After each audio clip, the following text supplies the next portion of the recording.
प्रकार ज्ञान, और जो है बलवद अनुष्ठान अनुबंधित्व प्रकार ज्ञान। तो ये जो ज्ञान है वो गीता के परिप्रेक्ष्य में हम लोग इसका विचार करते हैं कि ये कैसे। सर्वप्रथम अधिकारी के विषय में हम लोग ज्ञान करते हैं कि गीता को पढ़ने का अधिकारी कौन। अगर अधिकारी का ज्ञान हो जाता है तो हम ये समझते हैं क्या हम सबको इसको पढ़ने के अधिकारी हैं, कुछ लोग ही इसके पढ़ने के अधिकारी हैं। जैसे कहते हैं कि भाई वेद के पढ़ने का अधिकारी केवल कौन है, केवल जो वेद पढ़ने का वही अधिकारी है जो जो है द्विज है, द्विज के अतिरिक्त और कोई वेद पढ़ने का अधिकारी नहीं है। तो क्या इसी तरह से गीता के पढ़ने का ही द्विज है, या कोई ब्राह्मण ही पढ़ सकता है, या क्षत्रिय पढ़ सकता है, या वैश्य पढ़ सकता है, या क्या सभी कोई पढ़ सकते हैं, इसके विषय में ज्ञान करना आवश्यक है।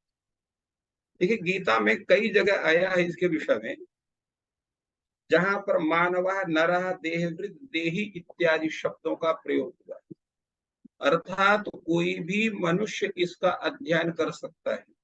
तो इसके विषय में एक हम ये धारणा बना सकते हैं, जो भी गीता पढ़ने का इच्छुक है वो गीता पढ़ने का अधिकारी हो सकता है, जिसको कहते हैं गीता पढ़ने का जिज्ञासा रखने वाला, गीता अध्ययन जिज्ञास, गीता के अध्ययन की जानने की इच्छा करने वाला व्यक्ति वो इसका अधिकारी हो सकता है।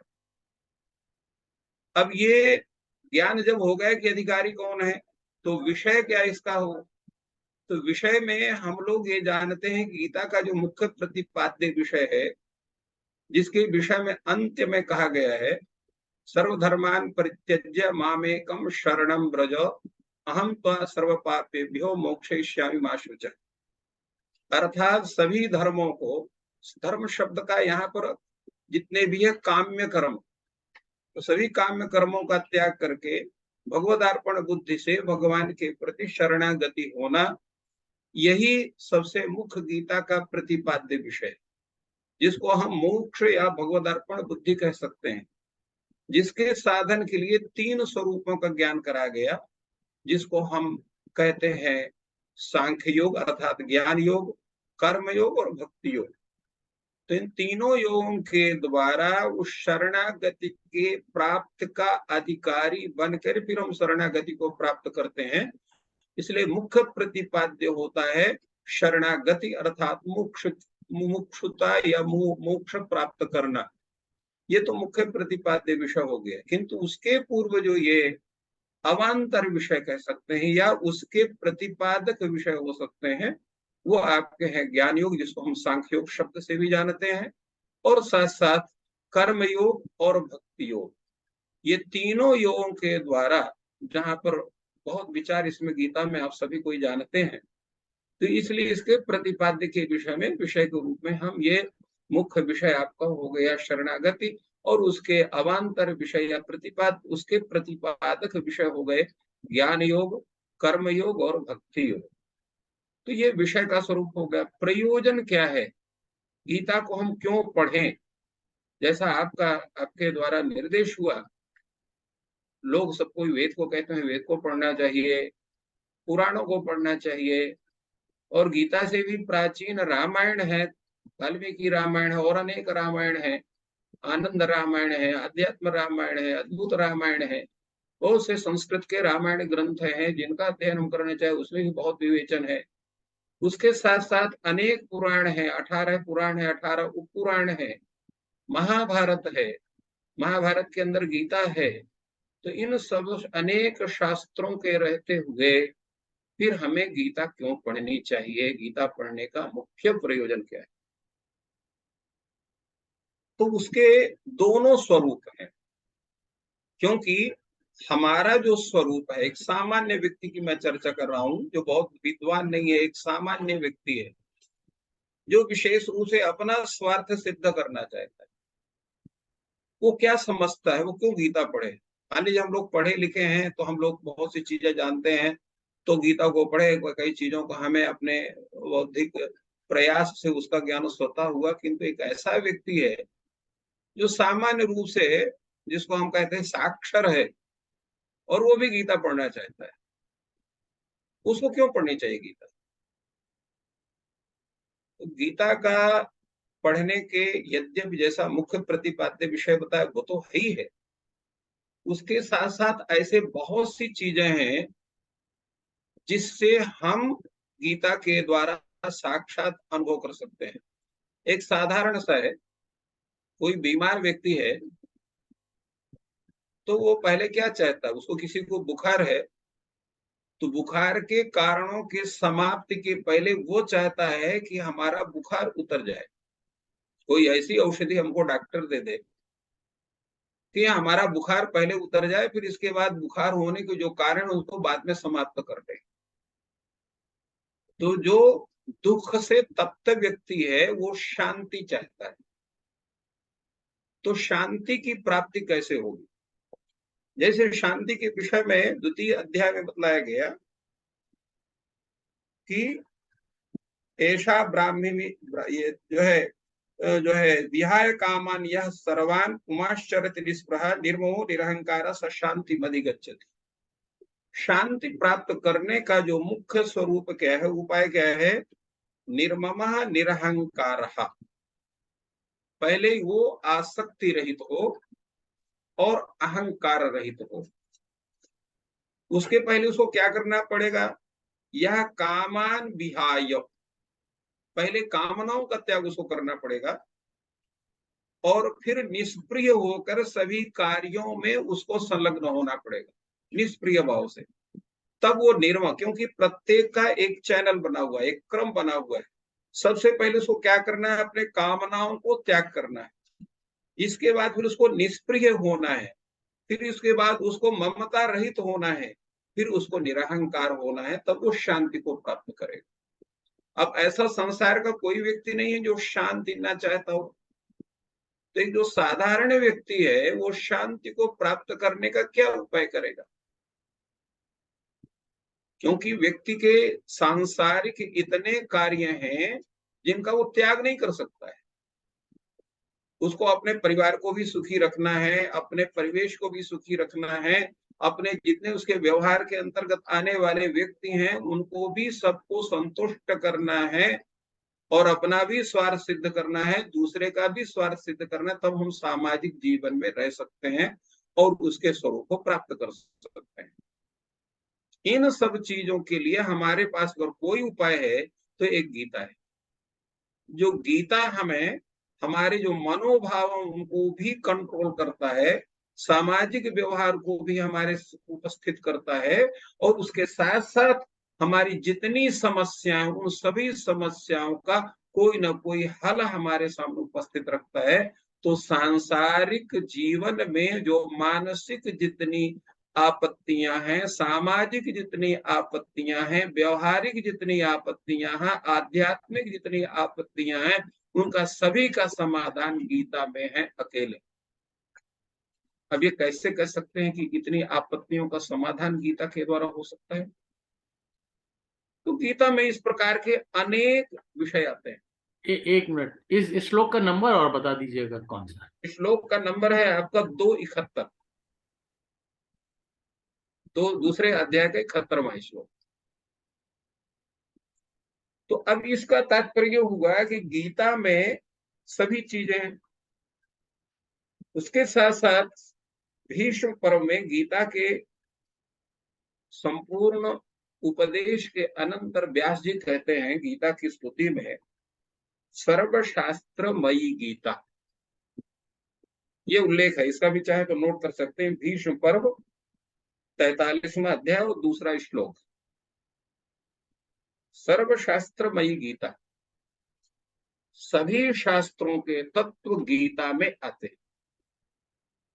अभी हम लोग जान सकते हैं कि सभी शास्त्र तो हम लोग जानते हैं, सांख्य है, योग है, न्याय है, वैशेषिक है, पूर्व मीमांसा है, उत्तर मीमांसा, ये 6 शास्त्र माने जाते हैं।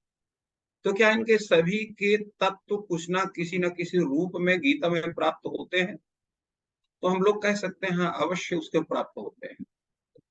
तो उन 6 तत्वों को, 6 शास्त्रों को जानने के लिए उन 6 शास्त्रों को आपको पढ़ना पड़ेगा। किंतु उनके सामान्य जो मुख्य तत्व हैं उनको हम केवल गीता से जान सकते हैं। जैसे कि सांख्य योग है, सांख्य योग में सांख्य शब्द से गीता में दो अर्थ लिए गए। एक तो जैसे हमने पूर्व में बताया, सांख्य योग मतलब ज्ञान योग। सांख्य शब्द का अर्थ ज्ञान भी होता है। कैसे होता है? सम्यक ख्यायते बोध्यते अनेन इति संख्या, संख्या अर्थात ज्ञान, और संख्यायाम भवः इति सांख्यम अर्थात सांख्य शास्त्र। अर्थात जो ज्ञान से उसका जो प्रतिपादक है या ज्ञान का जो स्रोत विशेष है वो सांख्य है।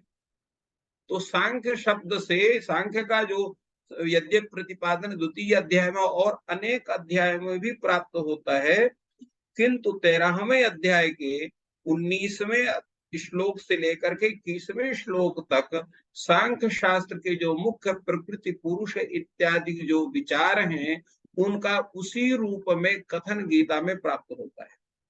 इसी प्रकार 14वें अध्याय के 5वें श्लोक में भी प्राप्त होता है, और 13वें अध्याय के 22वें में, 30वें में, 18वें अध्याय के 20वें में भी हम सांख्य शास्त्र के तत्वों का ज्ञान हम किसी न किसी रूप में करते हैं। इसी प्रकार योग शास्त्र का जो विषय है वो आपका 6वां अध्याय में पूरा का पूरा योग का विषय दिया गया है कि कैसे ध्यान करना चाहिए, कैसे क्या करना चाहिए। उसके साथ साथ 5वें अध्याय के 27वें श्लोक से 29वें श्लोक तक जो है वो उसमें भी योग के विषय में चर्चा आती है। न्याय शास्त्र के विषय में उसके सामान्य जो उपयोग है पदार्थ का विवेचन 7वें अध्याय के 4 श्लोक से 12वें श्लोक तक हमें न्याय शास्त्र और वैशेषिक शास्त्र से संबद्ध विचार प्राप्त होता है। पूर्व मीमांसा से संबंधित, पूर्व मीमांसा का जो मुख्य विषय है वो याग है। द्रव्य यज्ञ, तपो यज्ञ इत्यादि जो विचार आया है तृतीय और चतुर्थ अध्याय में, वो आपको पूर्व मीमांसा शब्द से संबंधित विचारों का सूक्ष्म रूप में अर्थात सूत्र रूप में उल्लेख प्राप्त होता है। इसी प्रकार उत्तर मीमांसा का जो विषय है वो 4थे अध्याय के 35वें में 36वें से लेकर के 40वें श्लोक तक, और 7वें अध्याय के 13 से लेकर 30 श्लोक तक, 6वें अध्याय के 29 से लेकर के 32वें पर, और 8वें अध्याय में इसमें, और साथ साथ में बीच बीच में जितने भी भक्ति योग संबंधी विचार हैं, जैसा आप जानते हैं कि 9वां अध्याय, 10वां अध्याय, 11वां अध्याय, 12वां अध्याय, इनमें पूरे में भक्ति योग के ही अध्याय माने जाते हैं जिसे भक्ति योग से संबंधित विचार है। 9वें अध्याय में जहां उन्होंने तात्विक विवेचन किया, वहीं 10वें अध्याय में भगवान के तत्व किस किस रूप में हमारे सामने उपस्थित हो, जैसे अश्वत्था सर्ववृक्षाणाम इत्यादि रूप में उसका विवेचन है, और उसी का प्रैक्टिकल स्वरूप 11वें अध्याय में प्राप्त होता है, और 12वें अध्याय में उसका तात्विक भक्ति का स्वरूप है। भक्ति के कितने स्वरूप हो सकते हैं और किस भक्त के द्वारा किस भक्ति का स्वरूप प्राप्त हो सकता है, कैसे उपासना कर सकता है, उसका पूरा विवेचन हमको 12वें अध्याय में प्राप्त होता है। तो इस तरह से 6 शास्त्रों का एक सूक्ष्म रूप से किसी का विशद रूप से विवेचन है। आप सब जानते हैं वेदांत शास्त्र में प्रस्थानत्रयी का उल्लेख होता है। प्रस्थानत्रयी में कौन कौन से हैं? 3 प्रस्थान है। तो उसमें है आपका वेदांत सूत्र, दूसरा प्रस्थान है आपकी उपनिषद, और तीसरा प्रस्थान गीता। तो संपूर्ण गीता ये अध्यात्म विद्या का स्वरूप, और अध्यात्म विद्या का एक केवल थ्योरिकल स्वरूप इसका नहीं है, थ्योरिकल एंड प्रैक्टिकल, ये प्रायोगिक भी है और सैद्धांतिक भी है, दोनों स्वरूप हैं। इसके द्वारा हम इतने सरल रीति से हम ज्ञान दूसरे ग्रंथों से नहीं कर सकते हैं जितना हम इस ग्रंथ से कर सकते हैं। ये एक सबसे बड़ा विषय है जिसका ज्ञान हम करते हैं। तो सर्वशास्त्रमयी गीता, यह जो उल्लेख है महाभारतकार का, वो इसमें पूर्ण रूप से चरितार्थ होता है। उसके साथ साथ मनोविज्ञान के विषय में संपूर्ण गीता ही मनोविज्ञान का विषय है। अब आप देखिए, अर्जुन जिसको देहात्मवाद से ग्रस्त होकर के अपने युद्ध रूप जो उसका मुख्य कर्तव्य उसको विमुख होता है, उसको मोह होता है कि मैं इनको मार डालूंगा, मुझे पाप लगेगा, मेरा कुल धर्म नष्ट हो जाएगा, आदि आदि अनेक प्रकार का विचार करता है। अनेक विपत्तियों के रहने पर भी व्यक्ति को अपने कर्तव्य कर्म का त्याग नहीं करना चाहिए, यही शास्त्र का नियम। गीता आगे कहती है, स्वे स्वे कर्मण्यभिरता संसिद्धिम लभते नरः। इसका क्या तात्पर्य है? तो जो स्वकर्म है उसका त्याग करना भी अनर्थ है। अपने स्वकर्तव्य कर्म का त्याग कर रहा है अर्जुन, तो इससे बड़ा जो है, अर्जुन से बड़ा जो मनोविकारी है या मनोरोगी है कौन हो सकता है? वही जो अर्जुन है वो अपना शोक प्रकट करते हुए जब वो कहता है द्वितीय अध्याय में भगवान से कहता है कि एव मुक्त्वा ऋषिकेशम गुडाकेशः परन्तपो नयोत्स इति गोविंदम उक्त्वा तूष्णीम बभूवः। वो अपनी बातों को कहा कि कार्पण्य दोषोपहत स्वभाव पृच्छामि त्वां धर्म सम्मूढ़ चेताः यच्छ्रेयास्या निशितं ब्रूहि तन्मे शिष्यस्ते हम साधि मां त्वां प्रपन्नम नहि प्रपश्यामि मा पुनद्याद्यच्छोक मुच्छोषणमिन्द्रियाणाम् अवाप्य भूमा वसप्रत्नमद्धम राज्यम शूराणाम अपि चाधिपत्यम। वो इस तरह से कहता है कि मैं अत्यंत कार्पण्य दोष से ग्रस्त हूं। अब ये कार्पण्य क्या है, कृपण किसको कहते हैं, ये बड़ा विचार है। हम लोग कृपण किसको कहते हैं? जो किसी को न दे, अपनी संपत्ति अपने पास रखे, उसको हम लोग कृपण कहते हैं। शास्त्र में कृपण उसको नहीं कहा जाता जो नहीं दे। शास्त्र में कृपण शब्द का विचार बृहदारण्यकोपनिषद में आया है। योवा एतदक्षरम गार्ग्यम गार्ग्यम गार्ग्य विदित्वा असस्मात् लोकात् प्रैति सकृपण। जो इस परमात्मा का जो ओम यह प्रणव अक्षर है उसके तत्व को बिना जाने जो इस संसार से जो है परम लोक, जो है परलोक अर्थात स्वर्गादि लोक को प्राप्त कर ले, वही कृपण है।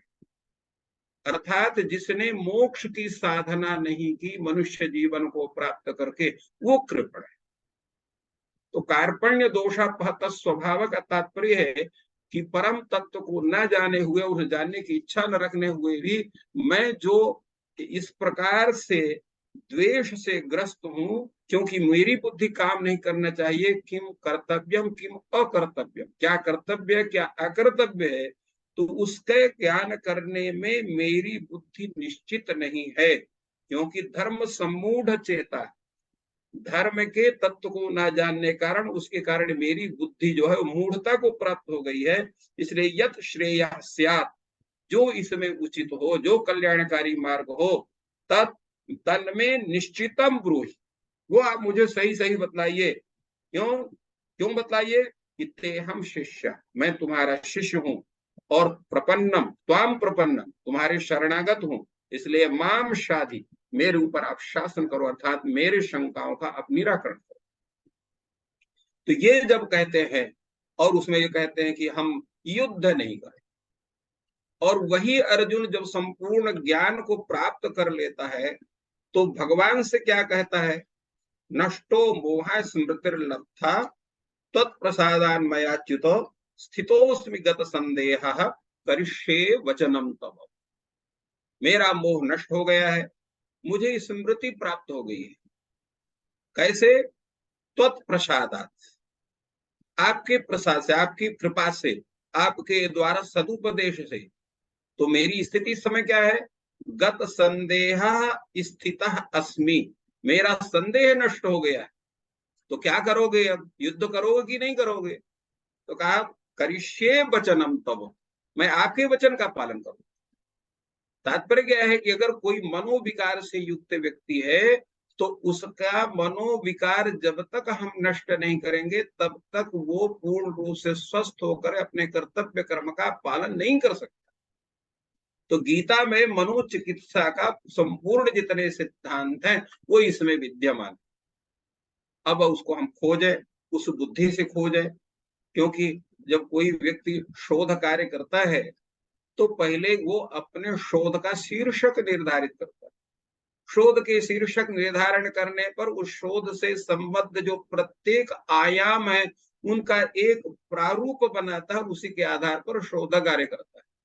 तो गीता में भी अगर मनोचिकित्सक कोई व्यक्ति अगर उस पर शोध करेगा तो उसके जितने मूल सिद्धांत है वो उसमें सूत्र रूप में उसे प्राप्त होंगे, कुछ विशद रूप में भी उसको प्राप्त होंगे। तो इस तरह से ये जो है मनोविज्ञान का पूरा स्वरूप इसमें प्राप्त होता है, जिसका वर्णन हमको दूसरे अध्याय के 54 श्लोक से लेकर के और 72 श्लोक तक हमको प्राप्त होते हैं कि पूरे के पूरे, जिनके विषय में थोड़ा सा निवेदन मैं करना चाहूंगा। द्वितीय अध्याय में हम लोग ये विचार जब करते हैं कि हमारी स्थिति कैसे होती है, हम लोग कैसे अपने स्वरूप से हम विचलित होते हैं, कैसे हमारा जो मुख्य कार्य है उससे कैसे हम हटते हैं, उसके विषय में जब हम लोग विचार करते हैं तो उसमें हम देखते हैं कि ये षड विकार हैं वो हमारे लिए इसमें घातक सिद्ध होते हैं। क्यों? क्योंकि हमारे जो स्थिति होती है हमारी, हम क्या करते हैं, कैसे उसका क्रम बना हुआ है। ध्यायतो विषयान पुंसा संगस्तेषु उपजायते, संगात् संजायते कामः, कामात् क्रोधो विजायते, क्रोधात् भवति सम्मोहः, सम्मोहात् स्मृति विभ्रमः, स्मृति भ्रंशात् बुद्धिनाशो, बुद्धिनाशात् प्रणश्यति, राग द्वेष वियुक्तैस्तु विषयान् इन्द्रियैश्चरन् आत्मवश्यैर्विधेयात्मा प्रसादमधिगच्छति, प्रसादे सर्व दुःखानां हानिरस्योपजायते, प्रसन्न चेतसो ह्याशु बुद्धि पर्यवतिष्ठते। तात्पर्य यह है कि जब तक हमारी बुद्धि पूर्ण रूप से व्यवस्थित नहीं होती है, हमारी सोच सही नहीं बन सकती। इसलिए गीता में कहा गया, तानि सर्वाणि संयम्य युक्त आसीत मत्परः वशे ही यस्येन्द्रियाणि तस्य प्रज्ञा प्रतिष्ठिता। इतनी हमारी इंद्रियां हैं, क्योंकि इंद्रियां क्या करती हैं, इंद्रियाणि प्रमाथीनि हरन्ति प्रसभम मनः। किसी भी विषय का, इंद्रियों के जो विषय है वो अकेले इंद्रियां उन विषयों का जो है ग्रहण नहीं कर सकती, मन का उसमें संयोग होता है। मन और इंद्रियों का जब संयोग होगा तब इंद्रियां उस विषय का ग्रहण करती हैं। बिना मन के संयोग से इंद्रियां विषय का ग्रहण नहीं कर सकती। जैसे हम लोग रास्ते में जा रहे हैं, चाहे पैदल जाएं चाहे किसी साधन से जाएं, हम लोग सबको देखते जाते हैं, परंतु अगर कोई रास्ते मिल गया, भाई फलाने व्यक्ति जा रहा था आपने देखा, हम कहते भैया नहीं देखा। क्या आप तो उसी रास्ते से आ रहे हैं? क्या हमने ध्यान नहीं दिया। तात्पर्य क्या है कि हमारे मन का संयोग नहीं हुआ, इंद्रिय का संयोग भले हुआ किंतु मन का संयोग नहीं हुआ, इसलिए हम उसको नहीं समझ पाए। आप भोजन करने बैठते हैं, अगर आप मोबाइल देखना चालू करेंगे तो उतने समय तक आपका भोजन रुक जाता है, आप नहीं खा पाते हैं। क्यों? मन आपका मोबाइल में लग गया है, तो आपका भोजन रुक जाता है। जब पुनः आपका मन भोजन में पहुंचता है, अर्थात जब रसनेन्द्रिय से मन का संबोध हो, तो पुनः भोजन चालू हो जाता है। तो प्रत्येक इंद्रिय का विषय का ग्रहण इंद्रियों के द्वारा तभी होगा जब मन का संबंध होगा। इसलिए मन को जो है इंद्रियों का राजा कहा गया, इंद्रियों का संचालक कहा गया। इसलिए यहां पर गए इंद्रियाणी प्रमाथीनी, इंद्रियां बहुत हठीली हैं और हठात मन को हरण कर लेती हैं। तो इसलिए क्या करना पड़ेगा, पहले मन को ही अपने कब्जे में लेना पड़ेगा। तो कहा वशे ही यस्य इंद्रियाणि तस्य प्रज्ञा प्रतिष्ठिता, जिसकी इंद्रियां अपने वश में रहती हैं उसी की बुद्धि व्यवस्थित रहती है। प्रश्न हुआ कि मन कैसे अव्यवस्थित होता है? तो कहा ध्यायतः विषयान् पुंसा संगस्तेषु उपजायते। सबसे पहले मन ही उपद्रव मचाता है। मन क्या करेगा? विषय का ध्यान करेगा। जैसे आप जा रहे हैं, बगीचे में जा रहे हैं, तो आपसे जो वहां बड़े सुंदर फूल होंगे, बड़े सुगंधित फूल होंगे, आपने विषय का ध्यान किया, इंद्रिय कौन हो गई? घ्राणेन्द्रिय। उसका विषय कौन होगा? सुगंधित पुष्प आदि। उसका आपने ध्यान किया, तो जब ध्यान करेंगे तो आप शीघ्र उस बगीचे में जाकर के उन पुष्पों को ढूंढेंगे जिसमें अच्छी सुगंध होगी। तो संगस्तेषु उपजायते, विषयों का ग्रहण मन के माध्यम से इंद्रियों का तब होगा जब उस विषय में आपकी आसक्ति होगी। अगर आसक्ति नहीं है, मान लीजिए आपका मन उद्विग्न है, आपको सुगंध अच्छी नहीं लग रही है, तो आप नहीं ढूंढेंगे उसको। तो संग होना था, उसमें आसक्ति होना जरूरी है। जब आसक्ति होगी तो क्या होगा? संगात संजायते काम। जब वो उसका आपका होगा तो उसको प्राप्त करने की इच्छा आपको होगी। कामा इच्छा, इच्छा आपको प्राप्त होगी। और जब वो काम आपका पूरा नहीं हुआ, अर्थात इच्छा की पूर्ति नहीं होगी, कोई बाधा पहुंच गई, तो क्रोधो भी जायते, क्रोध उत्पन्न आपको होगा। क्रोध होने से क्या होगा? क्रोधात भवति सम्मोहा। क्रोध से हमें क्या होता है? सम्मोह। सम्मोह का मतलब क्या है? विचार शक्ति की जो सूक्ष्मता है वो प्रभावित होती है।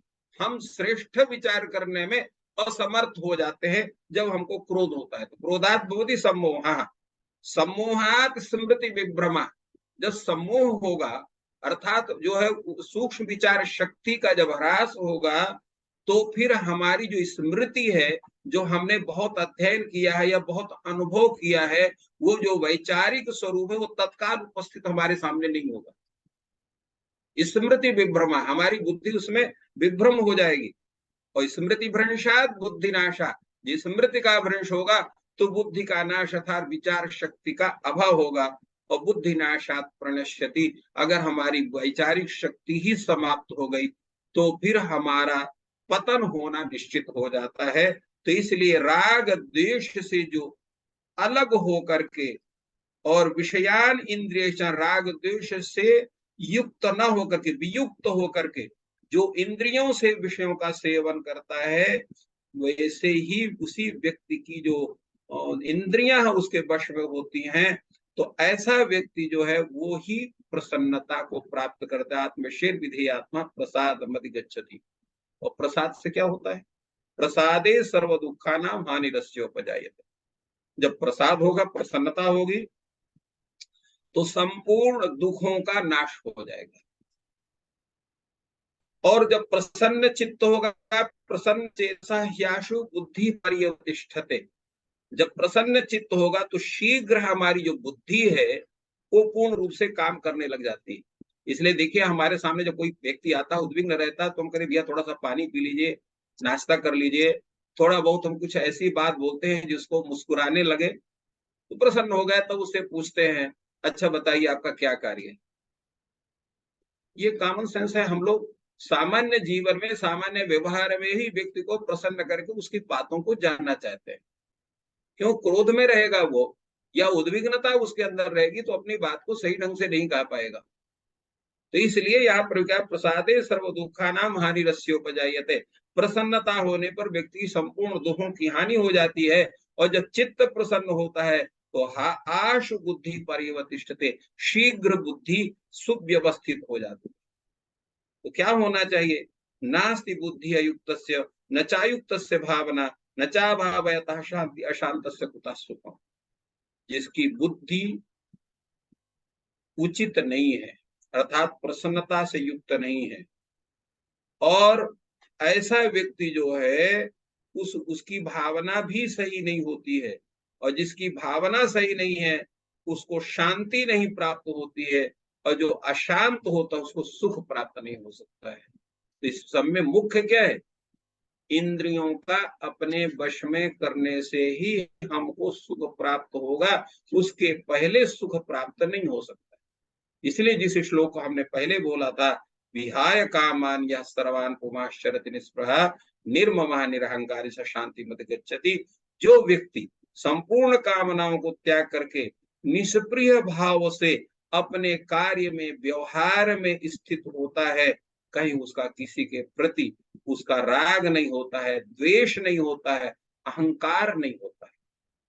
मैं ही ऐसा करता हूं, ये सब मेरा है, ये मेरा है, मेरे बिना कोई काम नहीं हो सकता है, इस प्रकार का जो अहंकार है उसका त्याग सर्वथा उचित है।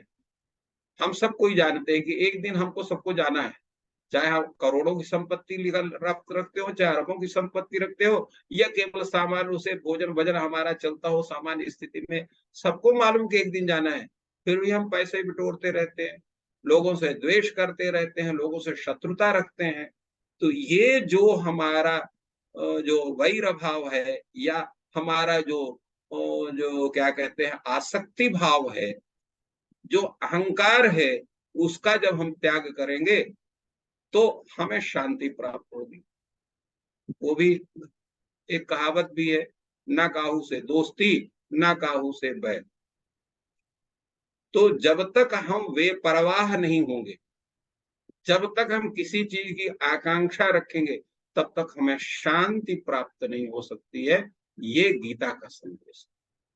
गीता में अगर केवल शांति के विषय में लेकर के ही चर्चा किया जाए तो कम से कम 2-3 घंटे केवल शांति को लेकर के ही इस पर विचार हो सकता है। इतना सुंदर विचार प्रत्येक अध्याय के। इसी प्रकार सामाजिक विषय पर है, सामाजिक विषय पर चर्चा के लिए आप 16वें अध्याय में जाइए। 16वें अध्याय में शुरू से उन्होंने बताया कि 2 तरह के व्यक्ति हमारे संसार में पाए जाते हैं, एक दैवी संपत्ति वाले, एक आसुरी संपत्ति वाले। अब जो है दैवी संपत्ति वाला व्यक्ति कैसा होगा?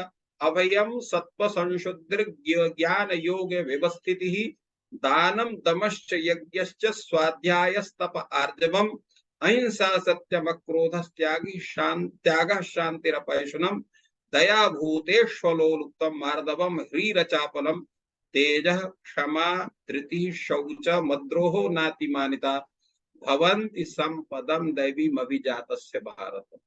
अब आप देखिए, इतने गुण अगर किसी व्यक्ति में हो जाए तो संपूर्ण विश्व के कल्याण करने में वो समर्थ हो सकता है। केवल छोटे समाज या बड़े समाज और केवल अपने देश करेंगे। अभयम, जिसको किसी से भय ना हो, सत्व संशुद्धि, उसकी जितनी मन है, इंद्रिया है, पूर्ण रूप से शुद्ध हो, ज्ञान योग व्यवस्थिति, और उसका जो ज्ञान योग है, ये सत है, ये असत है, ये परमात्मा वस्तु है, ये आत्म वस्तु है, ये संसार है, इत्याकारक जो उसका ज्ञान है, उसको व्यवस्थित है, दान करता है, अपने इंद्रियों का दमन करता है, यज्ञ करता है, स्वाध्याय करता है।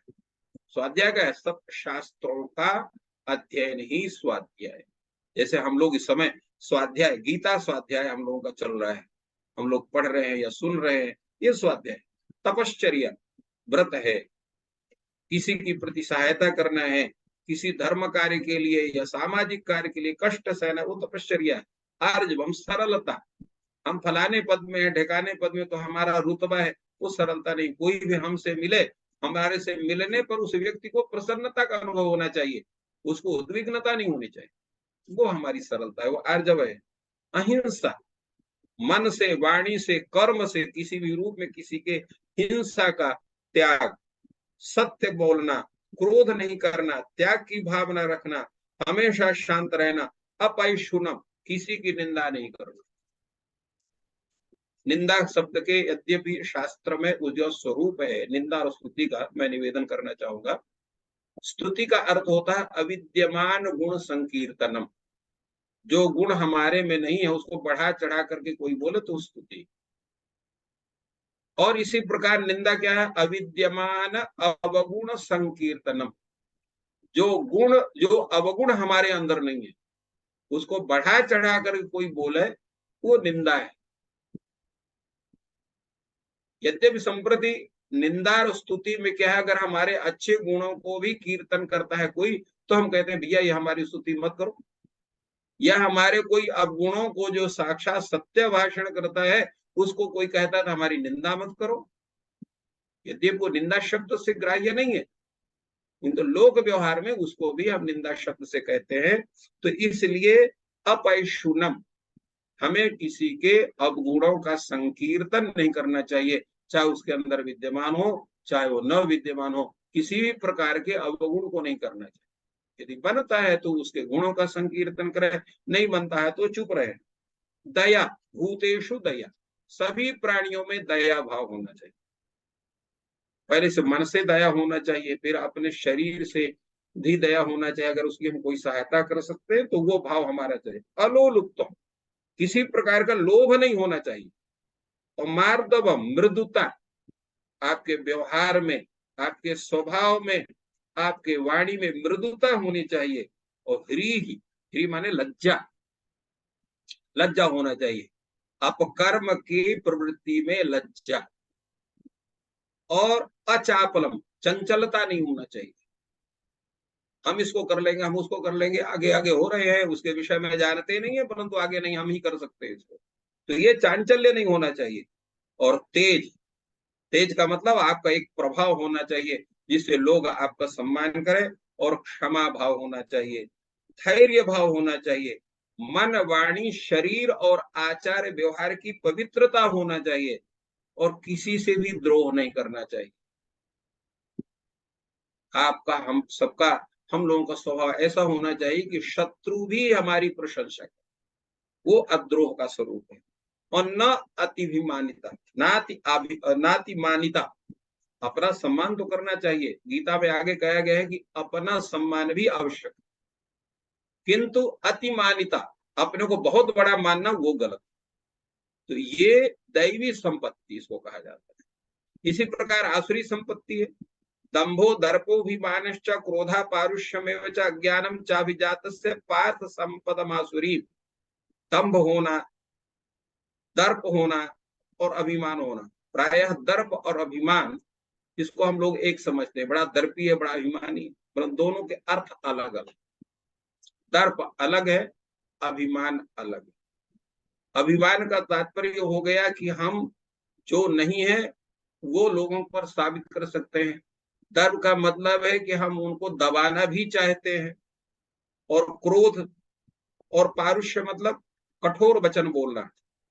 तो ये अज्ञान पूर्वक होने के कारण ये आसुरी संपत्ति कही जाती है। तो ये दोनों स्वरूप ये सामाजिक विज्ञान को लेकर के हैं। इसी प्रकार तीसरे अध्याय में भी 12 से लेकर के 13 में सामाजिक विज्ञान से संबद्ध विचार हमें प्राप्त होते हैं। इसके साथ साथ एक जो बहुत अच्छा विचार गीता में प्राप्त होता है वो है सर्वोपनिषदो गावो दुग्धा गोपाल नंदन।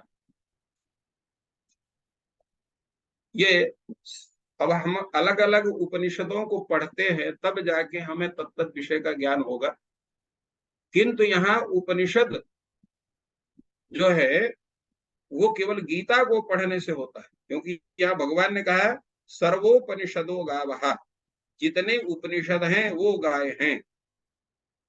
और दुग्धा गोपाल नंदन, उनका दुहने वाला कौन है?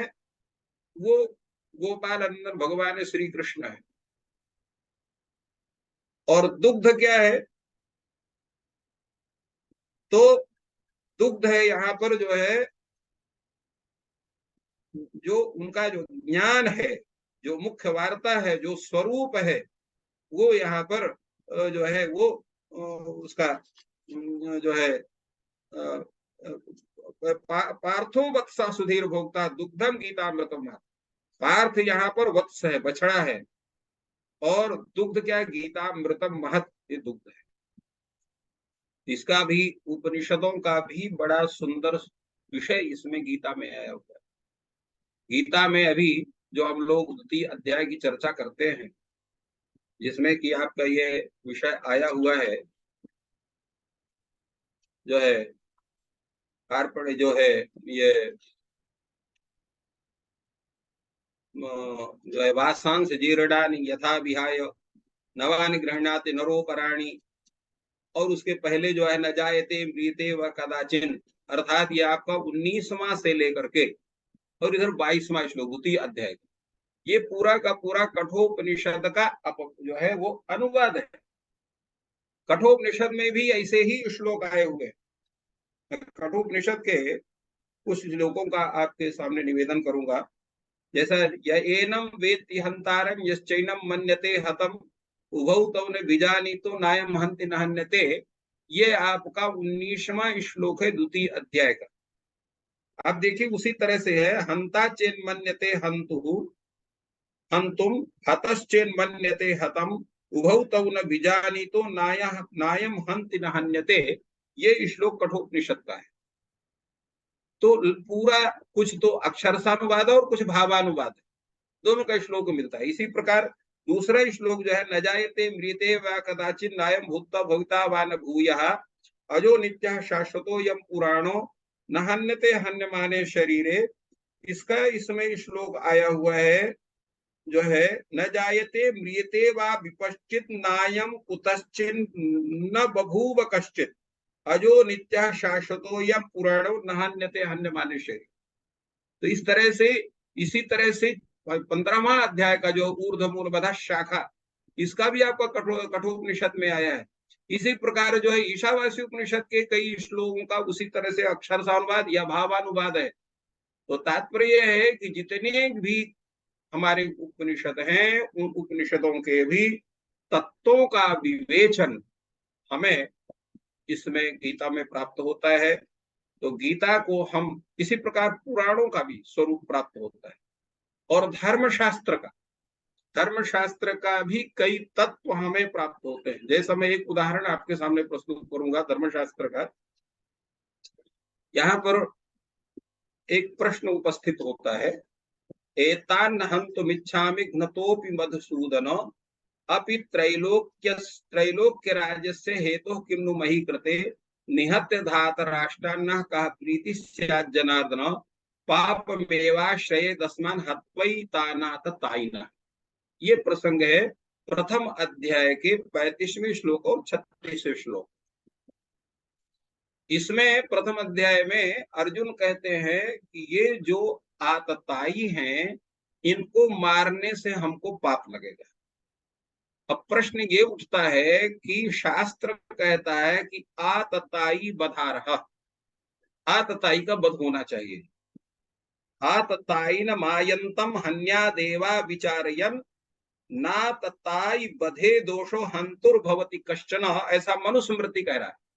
मनुस्मृति के 8वें अध्याय के 350 श्लोक और 51 श्लोक के बीच में यह श्लोक आया हुआ है, जिसमें मनु कहते हैं कि आतताई अगर आ रहा है, अगर उसको आप वध कर देते हैं तो आपको किसी भी प्रकार का कोई पाप नहीं होता है। इसी तरह से उसमें कहा गया है कि आतताई कहते किसको है, तो वशिष्ठ स्मृति में आतताई के लक्षणों पर विचार हुआ। अग्निदो गरदश्चैव शस्त्रपाणिर्धनापहा क्षेत्रदारापहर्ता च षडेते ह्याति ताइना।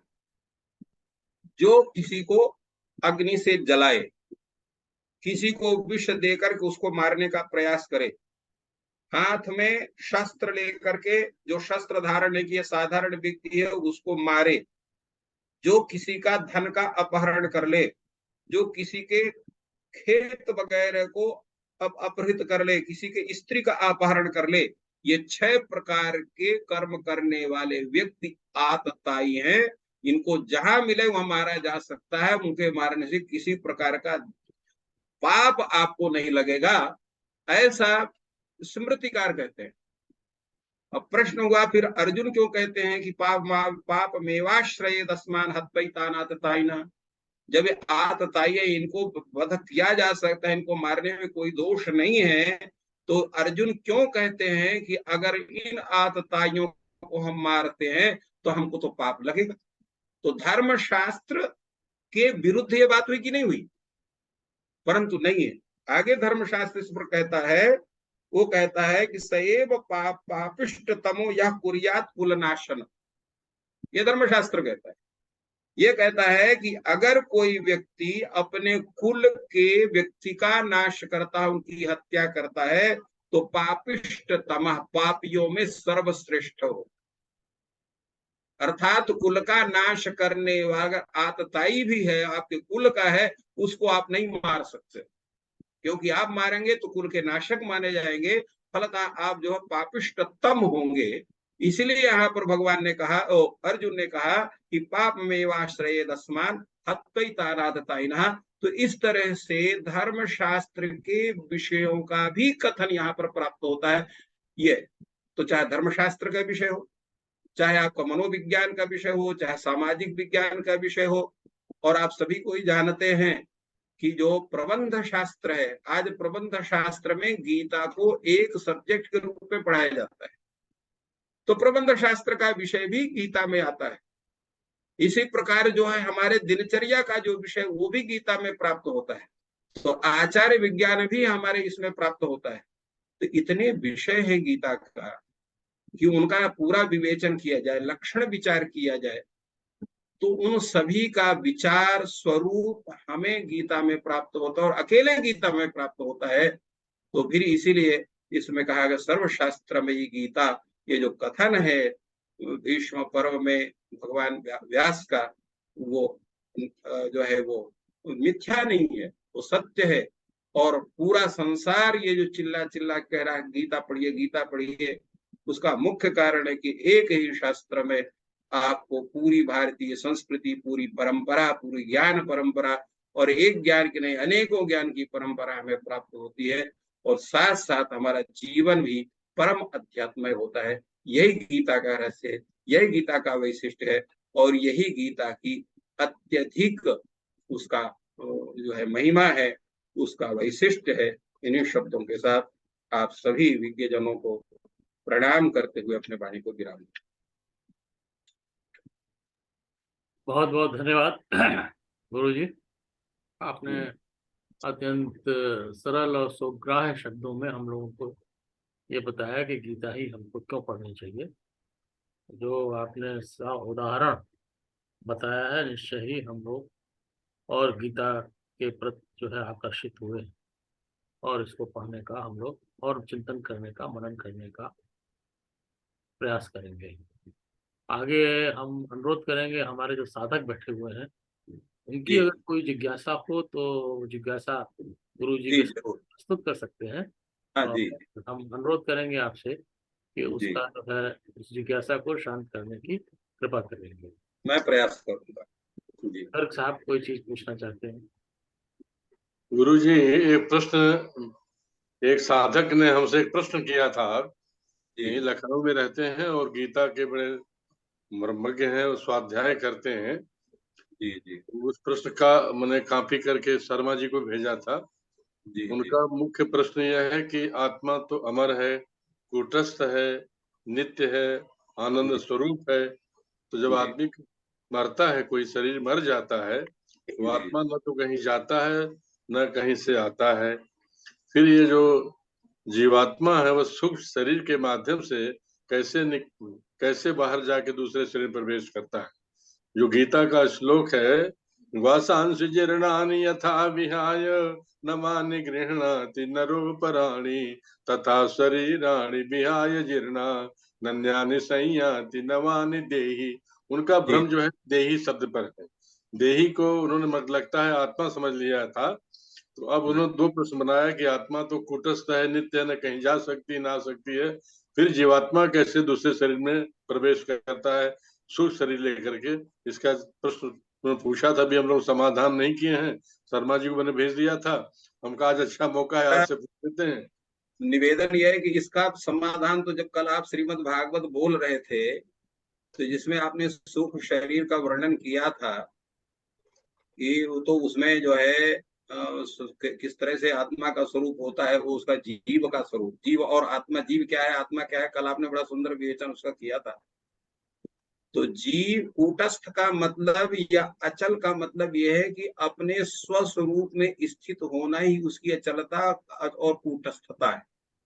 जैसे आपका शरीर है, आपका शरीर क्या है, कभी जो है दुबला होता है तो कभी मोटा होता है, तो कभी बीमार होता है तो कभी स्वस्थ होता है, कभी जो है वो उद्विग्न रहता है, कभी शांत रहता है। तो तात्पर्य है कि हमारा शरीर, हमारा मन ये कूटस्थ नहीं है, अपने स्वरूप में सदा एक स्वरूप में स्थित नहीं होता है। अचल का मतलब ये नहीं है कि हम, अच्छा दूसरे क्या है, कर्मानुगो गच्छत जीव लोकः, जो जीव है कर्म के आधार पर तत्त फल को प्राप्त करता है। तो क्योंकि कर्म का बंधन हमारे साथ लगा हुआ है, गीता में जो कर्म का बंधन समाप्त कैसे किया जाए, गीता के अलावा अन्यत्र उस तरह का विज्ञान नहीं है।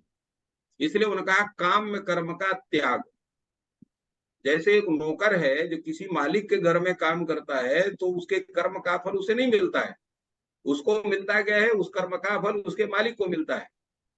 उसी तरह से अगर हम अपने काम्य कर्मों का त्याग करते हैं तो कर्म के फल से हम बाधित नहीं होते, क्योंकि हमारे कर्म दो तरह के होते हैं, एक पुण्योत्पादक कर्म, एक पापोत्पादक कर्म, माने सुकर्म और जो है अकर्म।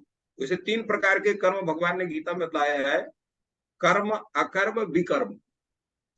तीन कर्म क्या है, शास्त्र द्वारा प्रतिपादित जो कर्म है वो कर्म है, शास्त्र द्वारा निषिद्ध जो कर्म है जो अकर्म है, और ऐसे कर्म जो शास्त्र द्वारा निषिद्ध नहीं है, शास्त्र द्वारा वो जो है विहित भी नहीं है, और किसी भी प्रकार के जो है वो किसी के घातक नहीं है, न उपकारक है, सामान्य कर्म, वो विकर्म के अंतर्गत उसका चर्चा हुई। तो तीन प्रकार के कर्मों का उल्लेख है। तीनों प्रकार के कर्मों में जो फल है उस फल की हम आकांक्षा न करें। जैसे हम पूजा पाठ कर रहे हैं तो इस पूजा पाठ करने से जो है भगवान प्रसन्न होंगे या भगवान हमको ये फल देंगे, ऐसा हमको संकल्प करके नहीं करना है। क्या संकल्प होना, भगवत प्रीत्यर्थम एतत् कर्म हम करोमि करिष्ये वा, मैं इस कर्म को करता हूं, क्यों, भगवान के प्रीत्यर्थ। इसलिए देखिए रामायण में क्या कहा गया है, सखा परम परमार्थ एहु मन क्रम वचन राम पद नेहु। क्योंकि भगवान के प्रति उनके प्रीत्यर्थ जब हम कोई कर्म करते हैं तो संपूर्ण विश्व तृप्त होता है, क्योंकि विश्वात्मा है भगवान। विश्वम आत्मा यस्य स विश्वात्मा, जिसका संपूर्ण विश्व ही आत्मा है, क्योंकि इसलिए उसको विश्वेश्वर भी कहा जाता है, विश्व परमात्मा भी कहा जाता है, उसको संपूर्ण जो है साक्षात स्वरूप में माना जाता है। तो इसलिए जो आत्म तत्व है अपने में कूटस्थ होता है, और आत्मा का जो स्वरूप है, जैसे कल आपने श्रीमद् भागवत के आधार पर कहा था कि जो सूक्ष्म शरीर को धारण करने वाला जो जीव है वही जीव देही शब्द से कहा जाता है, क्योंकि उसका कारण शरीर और स्थूल शरीर में पंच भौतिक तत्व होंगे, और पंच भौतिक तत्वों को आप निकाल देंगे तो वो सूक्ष्म शरीर हो, और उसका भी स्वरूप भगवान ने बताया और शास्त्रों ने कि अंगुष्ठ मात्र होता है उसका स्वरूप। जितना अंगूठा का स्वरूप होता है हमारे अंगूठा का, उतना जो है अंगुष्ठ मात्र स्वरूप उसका बताया गया है। तो आत्मा का जो स्वरूप है, कूटस्थ का तात्पर्य होता है स्वस्वरूप में अवस्थित होना, और अचल का मतलब होता है कि स्वयं कहीं नहीं जाना, कर्म के आधार पर वो जाता है, दूसरे शरीर को प्राप्त होता है। इसलिए जब वो अकर्म हो जाते हैं, उसके सभी प्रकार के कर्म भगवदार्पण बुद्धि हो जाती है। इसलिए गीता में कहा, यत् करोषि यत् अस्नासि यत् जोषि ददासि यत् तपस्यसि कौन्तेय तत्कुरुष्व मदर्पणम। जो भी आप कर्म करते हैं, चाहे बुरा कर्म करिए चाहे अच्छा कर्म करिए, जो भी करके भगवदार्पण बुद्धि जब आपकी हो जाएगी तो आप निष्पाप और निष्पुण्य हो जाएंगे, अर्थात कर्म रहित हो जाएंगे। तो कर्म का बंधन आपको समाप्त हो गया। तो हमारा जो शरीर हमें प्राप्त है ये पूर्व जन्म के प्रारब्ध कर्मों के अनुसार, जिनका भोग प्रारंभ हो गया। तीन प्रकार के कर्म होते हैं, संचित कर्म, प्रारब्ध कर्म और क्रियमाण कर्म। तो क्रियमाण कर्म को हम समाप्त कर देते हैं निष्काम कर्म योग के द्वारा। इसके बाद जो हमारे संचित कर्म उनको समाप्त कर देते हैं भगवत आराधना के द्वारा। और जो प्रारब्ध कर्म है, प्रारब्ध कर्म के आधार पर हमें शरीर प्राप्त हुआ है, प्रारब्ध कर्म के हमको भोग प्राप्त हो रहा है, प्रारब्ध कर्म के हमारे संबंधी स्त्री पुरुष या जो हमारे बच्चे हैं या भाई वगैरह है, पूरा परिवार है, ये सब प्रारब्ध कर्म की देन है। इसकी समाप्ति होती है भोग के द्वारा। बिना भोग के प्रारब्ध कर्म की समाप्ति करने का कोई दूसरा आधार नहीं है। इसलिए ना भुक्तम क्षीयते कर्मो कोटि जन्म शतैरपि प्रारब्ध कर्म कर का जो बिना भोग के नाश नहीं होता। तो प्रारब्ध कर्म का नाश होता है आपके भोग के द्वारा, संचित कर्म का नाश होता है आराधना के द्वारा, और क्रियमाण कर्म का नाश होता है भगवद अर्पण बुद्धि के द्वारा। इस प्रकार नैष्कर्म को प्राप्त करके आप मोक्ष को प्राप्त करते हैं। तब आपका जो कारण शरीर है वो नष्ट हो जाए, जो कारण शरीर, तो आप तक परमात्मा को प्राप्त हो गए, क्योंकि जब तक आपका कारण शरीर है तब तक आपको मोक्ष मिल ही नहीं सकता। तो इसलिए कूटस्थ अचल अध्रुव वो जो स्वरूप है वो सही।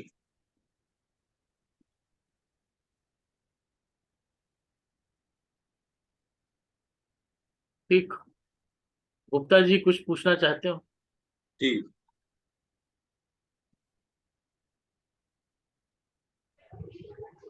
गीता में सब कुछ सुंदर ढंग से बताया गया है, तो जी उसी को अगर पालन कर लिया जाए तो ये जीवात्मा का मोक्ष प्राप्त हो सकता है।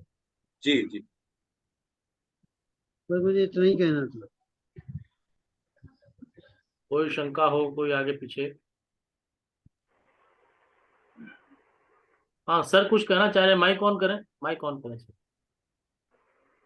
गुरु जी, हमारे जो श्रोता लोग हैं उनको जी कारण अपना भौतिक शरीर सुख शरीर तो समझ लिया, इनको जी। कारण शरीर क्या कहते, कारण शरीर क्या है, इसको भी और स्पष्ट कर दिए, अभी सभी लोग समझ नहीं तो पाए। जो जो कारण शरीर भौतिक क्या? शरीर है उसी को कारण शरीर कहते हैं, कोई अलग कारण शरीर नहीं है। कौन सा शेर जी? जो क्योंकि हमको कारण का मतलब, कारण शरीर का मतलब कारणेन शरीरम इति कारण शरीरम। कारण का मतलब क्या है कि हमारे जो प्रारब्ध कर्म है जिनके आधार पर हमको शरीर प्राप्त हुआ है वो कारण शरीर।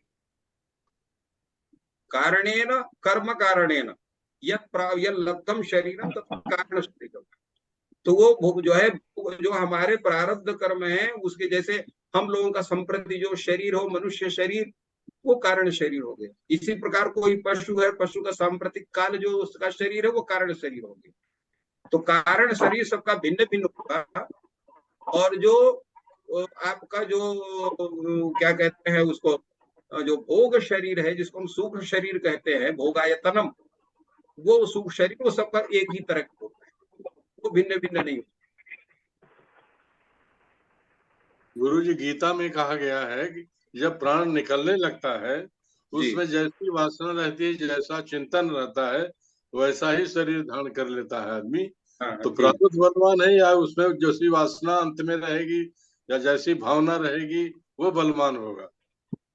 देखिए, कर्म के आधार पर ही आपकी भावना बनेगी, वैसे नहीं बनेगी। जैसे मान लीजिए कि आप मीठा बहुत खाते हैं उदाहरण के रूप में, तो आप जब खाने के विषय में सोचेंगे आपके मुंह में पहले मीठा शब्द आएगा। अगर आप तीता खाते हैं, क्योंकि स्वभाव आपको इसे बना हुआ है, तो जैसे आपका स्वभाव है, या तो स्वभाव, इसलिए स्वभाव को बदलने के लिए परिश्रम करना, तपश्चर्या करनी पड़ती है। इसका स्वभाव हो दुरतिक्रमा, परंतु अतिक्रमा नहीं कहा गया, दुरतिक्रमा कहा गया। तो स्वभाव को बदलने के लिए गीता में कहा गया कि आप अंत काल में भगवान का स्मरण करिए, संसार का स्मरण छोड़िए। जब संसार का स्मरण छोड़ के भगवत स्मरण करेंगे तो भगवत स्मरण से आपके संपूर्ण जो वासनाएं हैं स्वतः समाप्त होंगी। तो वो वासनाओं को समाप्त करने के लिए जितेंद्रियता का उपदेश दिया गया, मन को कंट्रोल करने के लिए उपदेश दिया गया, इंद्रियों को बस में करने का कंट्रोल करने के लिए उपदेश दिया गया। सात्विक स्वरूप में उपस्थित, अब देखिए 18वें अध्याय में कौन कौन सात्विक चीजें होती हैं। अब जैसे कहते हैं अभी बहुत देखिए सबके, हम चाहे कुछ भी पहने कुछ भी खाएं, मन को वो आत्मा को बड़ा अच्छा होना चाहिए। तो वहां आत्मा शब्द कौन है? वहां लोग आत्मा मन को कहते हैं। वहां मन आत्मा, मन कैसे, मन मन अब कल आपने अंतःकरण की व्याख्या की, बड़ा सुंदर आपने विचार व्यक्त किया। अब अंतःकरण में सामान्य व्यक्ति से पूछिए, चित्त का मतलब क्या होता है, बुद्धि का मतलब क्या होता है, अहंकार का मतलब क्या होता है, मन का मतलब क्या होता है? तो चित्त, मन और वो एक ही चीज को बताएगा कि चित्त वही है, मन वही है, जबकि अंतःकरण में ये चार वस्तु है। तो अब वो जो वो ये अंतःकरण जो चाह रहा हूं ये आत्मा से भिन्न तत्व है। तो व्यक्ति कैसे समझेगा कि आत्म तत्व क्या है? आत्म तत्व का स्वरूप हमारे सामने तब आएगा जब अंतःकरण से हम ऊपर उठेंगे, तब तो समझ में आएगा, उसके पहले समझ में नहीं आएगा आत्म तत्व क्या है। इसीलिए तब उसका सूक्ष्म विचार करने के अपनी बुद्धि को, हमको प्रज्ञा को अपना प्रतिष्ठित करना पड़ता। तस्य प्रज्ञा प्रतिष्ठिता, ये जो पूरा विचार आया है द्वितीय अध्याय में 55 से लेकर के और 72 तक का, उसको जब हम उसको अपने ऊपर घटा करके अपनी बुद्धि को हम प्रतिष्ठित करेंगे, तब हमको पता चलता है कि जो है वो जो है तप प्रसाद अधिगच्छति का स्वरूप हमारा बने, तो उसके पहले हम उसको नहीं जान पाएंगे। यही उसका मुख्य स्वरूप। उपनिषदों का, गीता का जो सार है वो जी, जी। आत्मज्ञान प्राप्त करने के लिए कहा गया कि आत्मज्ञान ही प्राप्त करने का उपदेश दे रहा हूँ। तो आत्मज्ञान कैसे प्राप्त हो सकता है? क्योंकि उपनिषद खुद कहता है कि अयम आत्मा न प्रोचने लभ्यो न मेध्या न बहुना श्रुते न, ये आत्मा जी, न तो फिर आत्मज्ञान कैसे होगा? जी। तो उसमें उसके आगे की पंक्ति बोलिए ना, उसी में लिखा हुआ है उसका। आगे पंक्ति में पढ़ लिया कि वो आपका वर्णन कर लेगी, भगवान आपको जना देंगे, सब जान जाएंगे। हाँ, तो तो फिर उसी का है कि इसीलिए हमारे यहाँ कहा गया, देखिए दो मार्ग मुख्य रूप से बताए गए हैं मोक्ष की प्राप्ति के लिए। एक मार्ग है ज्ञान मार्ग, दूसरा है भक्ति मार्ग, और तीसरा हमारे यहाँ श्री वैष्णव के यहाँ प्रपत्ति मार्ग है, प्रपत्ति शरणागति।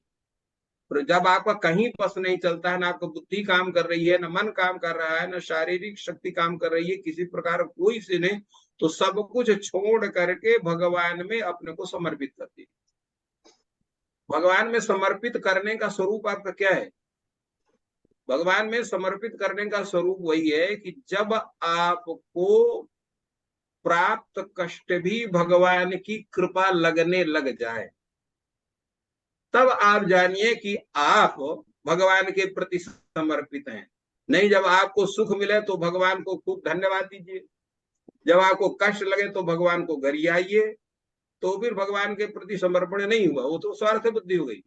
भगवद अर्पण बुद्धि ये है कि हम जिससे प्यार करते हैं उसके गलती भी हमको अच्छी लगती है, अर्थात हमें भगवान के प्रति जो समर्पण होगा तो हमें जो शारीरिक कष्ट प्राप्त होगा, मानसिक कष्ट जो प्राप्त होगा, हमारे किसी कुटुंबी जन को भी कष्ट प्राप्त होगा, उसमें भगवान की कृपा हमको लगनी चाहिए। तो जब इस तरह का समर्पण हमारा उस परमात्मा के प्रति बनेगा, तो उसी को कहते हैं शरणागति, प्रपत्ति शरणागति।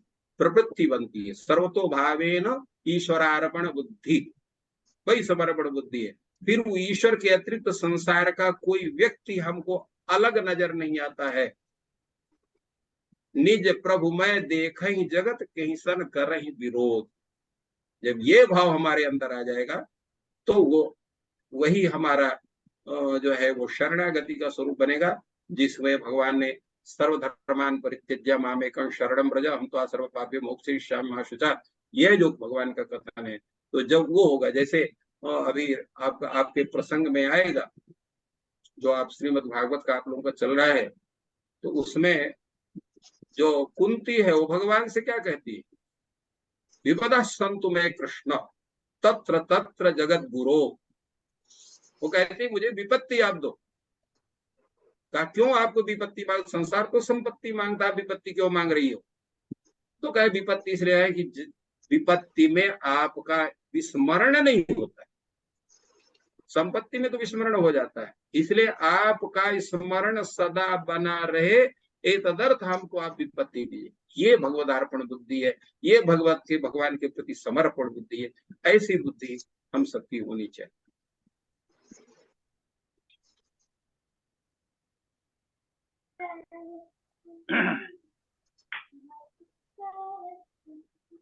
जी शुक्ला जी बोलिए बोलिए।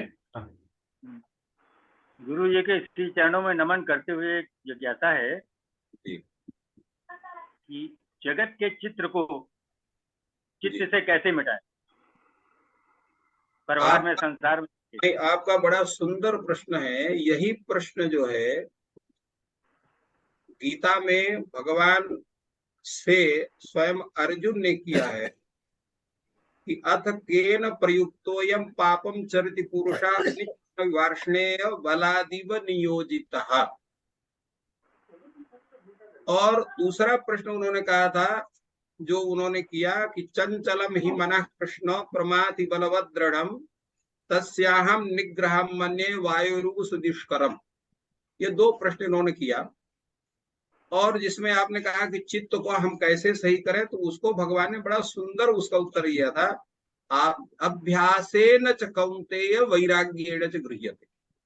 अभ्यास और वैराग्य, जब हमारा किसी के प्रति पूर्ण रूप से जो है उसमें आसक्ति का त्याग होना, सबके प्रति आसक्ति का। अब प्रश्न होगा कि भाई आसक्ति का त्याग करें, कोई हमारी पत्नी है या हमारे पति है या हमारे लड़के हैं, कैसे उन पर हम आसक्ति का त्याग कर सकते हैं? उनके साथ तो संबंध का निर्वाह हमको करना ही पड़ेगा।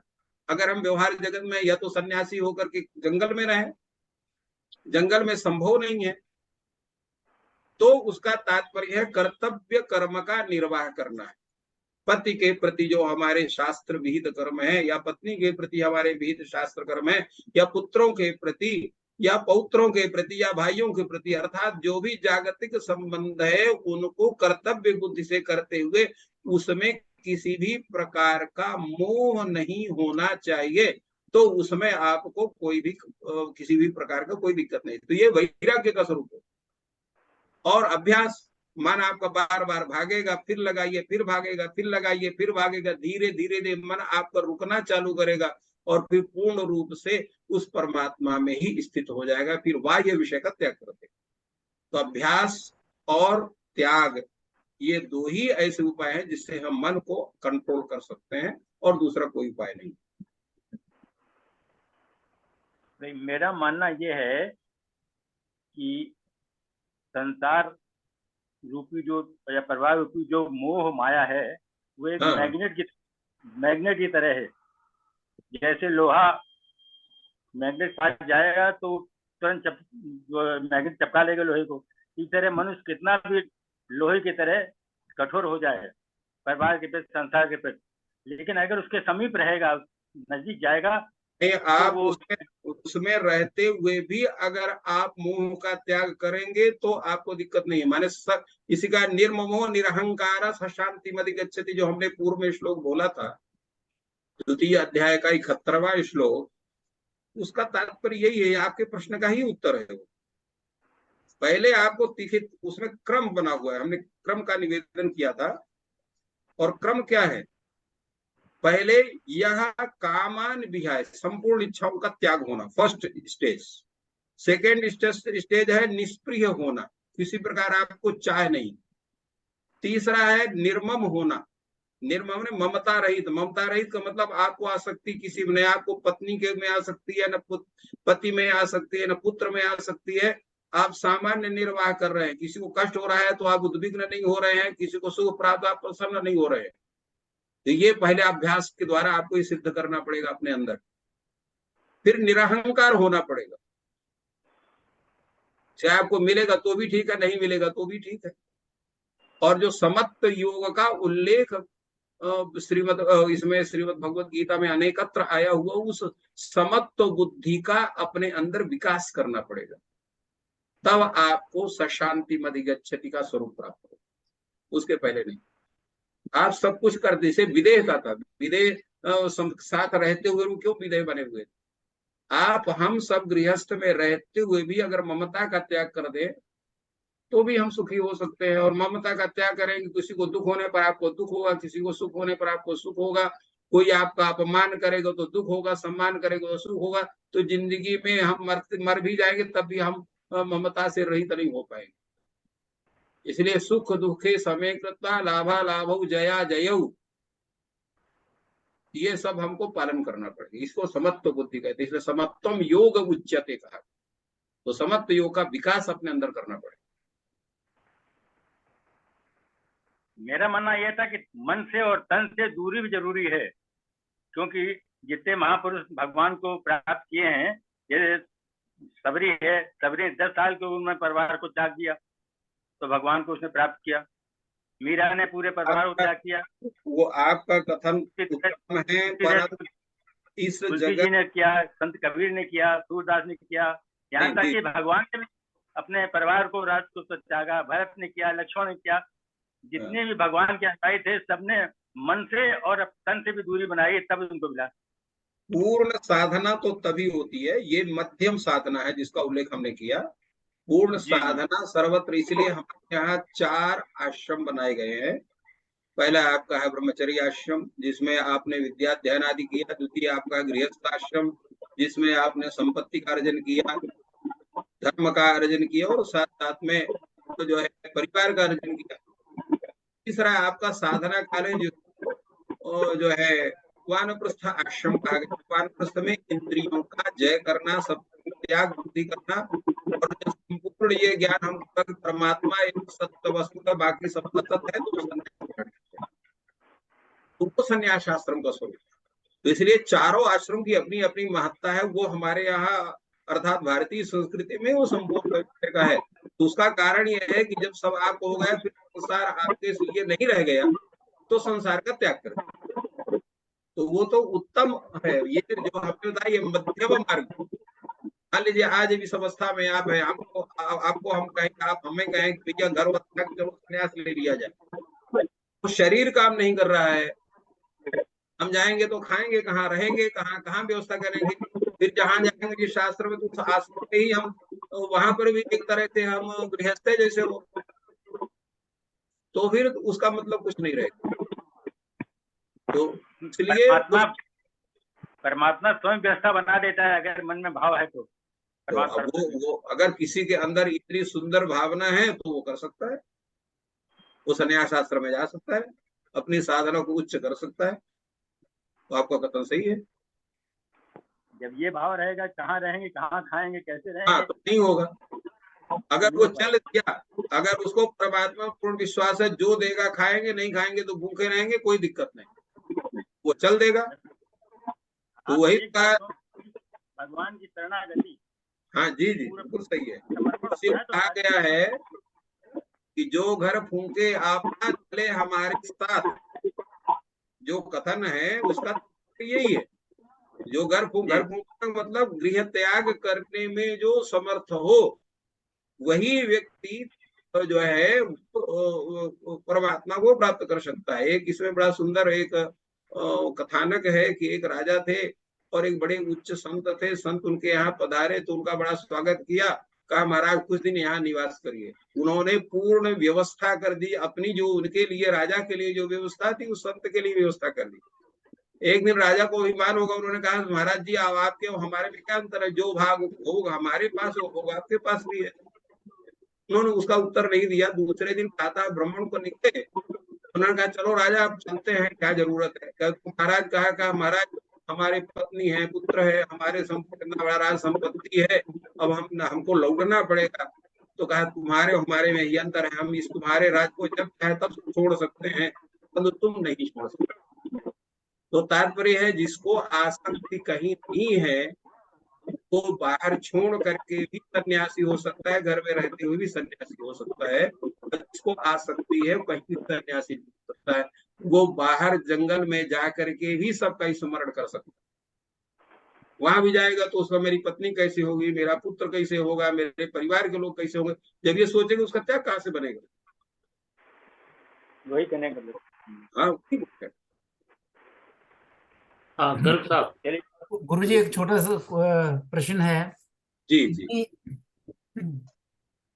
ब्रह्म और परब्रह्म क्या अलग हैं या एक ही हैं, या कोई स्टेज है, पहले ब्रह्म का ज्ञान होगा बाद में परब्रह्म की एकता आ जाएगी, पहले हम दो देखेंगे बाद में एक ही हो जाता है, क्या है ये? देखिए इसमें तो अनेक सिद्धांत है तब तब दर्शन के आधार पर, परंतु मुख्य रूप से जो निवेदन मेरा इसमें यह है कि ब्रह्म शब्द से और परब्रह्म शब्द से तात्पर्य होता है, ब्रह्म जो है आत्मा को भी ब्रह्म शब्द से कहा जाता है जी। जैसे आत्मा और परमात्मा। तो विशुद्ध जो आत्मा तत्व है, जैसे अद्वैत वेदांत के आधार पर जो अनुपहित चैतन्य है वो आत्म तत्व है, उपहित जो चैतन्य है वो जीव है। ये अद्वैत वेदांत के अंतर्गत, क्योंकि और उनके यहाँ अद्वैत वेदांत के आधार पर ब्रह्म एक है, ब्रह्म के ही दो स्वरूप बन जाते हैं। माया के द्वारा उपहित चैतन्य वो ईश्वर होता है, और माया का जो व्यष्टि रूप चैतन्य है, वो व्यष्टि रूप जो स्वरूप है उससे उपहित चैतन्य जीव होता है, जिसको सूक्ष्म शरीर धारण करने वाला बतलाया गया। और ये जब माया हट जाती है तो जीव को अपना बोध हो जाता है, तब उसको अहम ब्रह्मास्मि इत्याकारक बोध होता है, मैं ब्रह्म हूं। ब्रह्म माने विशुद्ध आत्म तत्व। अविशुद्ध आत्म तत्व के अतिरिक्त परमात्म तत्व होता है, जो इसीलिए उसको परब्रह्म कहते हैं या परमात्मा कहते हैं। तो परमात्मा का जो स्वरूप है ये अद्वैत वेदांत में नहीं, हम आत्म स्वरूप ही गाली, आत्म ही ब्रह्म है, इसलिए परब्रह्म का तात्पर्य वहां नहीं होता है। परंतु जो अन्य है द्वैत सिद्धांत के, विशिष्टाद्वैत सिद्धांत के यहाँ है, वो जो आत्म तत्व है, विशुद्ध आत्म तत्व आत्म है, और उसका भी जो संचालक है वो परमात्मा परब्रह्म है, ये स्वरूप। जी सर। गुरु जी, अध्याय 2 का जो 42वां से 44वां श्लोक है, जी इसमें भगवान ने कहा कि याम इमाम पुष्पिताम वाचः प्रवदंत विपस्सितः, आगे पूरा खत्म किया है। जी जी। इसमें वेद कुमारी का विरोध किया है भगवान कृष्ण ने, या वेदों के किसी सीमित अर्थ में उसकी निंदा की? नहीं, वो देखिए उसका तात्पर्य ये है कि हम वेद के वाक्यों को जो जानते, वेद में दोनों कर्मकांड भी है और अध्यात्म कांड भी है, तो दोनों स्वरूप है। तो यागादि कर्म के माध्यम से ऐश्वर्य को प्राप्त करने का जो स्वरूप है और उनके विषय में जो महत्व प्रतिपादित है उसकी निंदा की गई, क्योंकि आध्यात्मिक स्वरूप में फिर उसका स्थान नहीं। अध्यात्म का मतलब ये होता है आत्म तत्व परिज्ञान के तात्पर्य में। तो ये जो लिखा है याम इमाम पुष्पिताम वाचम प्रवदंती अविपश्चिता, लिखा हुआ उसमें अविपश्चिता अपंडिता, माने जो परमात्मा तत्व को नहीं जानते।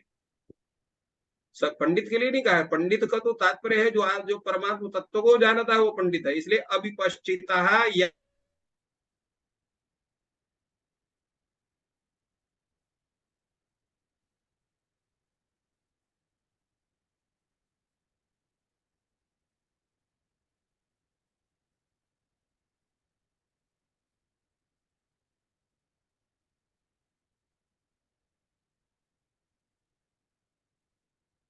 हमें लगता है शायद नेटवर्क का कुछ प्रॉब्लम हो गया है गुरुजी। क्या अभी आ जाएगा, नेटवर्क आ जाएगा, आ जाएगा, आ जाएगा। लेकिन आज चर्चा काफी सार्थक हुई, बड़ी अच्छी हुई।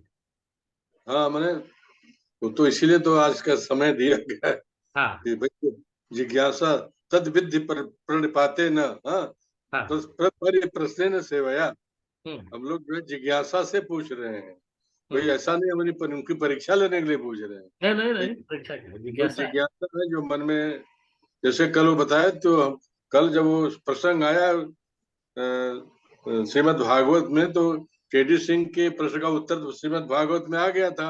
हाँ तो हाँ। उसको मैं थोड़ा थोड़ा बोला, लेकिन हमें आशंका थी कि मैं सही बोल रहा हूँ कि गलत बोल रहा हूँ।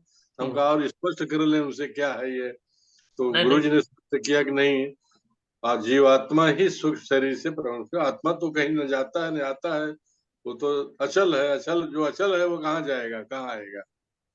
तो ट्रांसफर तो वही होता है जो, जब हम अभी पुराण पढ़ रहे थे तो हम लोग यमराज कहते थे। यम, यम माने वहां फिर पता लगा यम माने वायु, यम का शाब्दिक अर्थ है वायु। तो जो आत्मा, जब जीवात्मा निकलती है शरीर से, तो वायु के सहारे तरती हुई ऊपर जाती है, इसलिए उसको यमराज आ गया।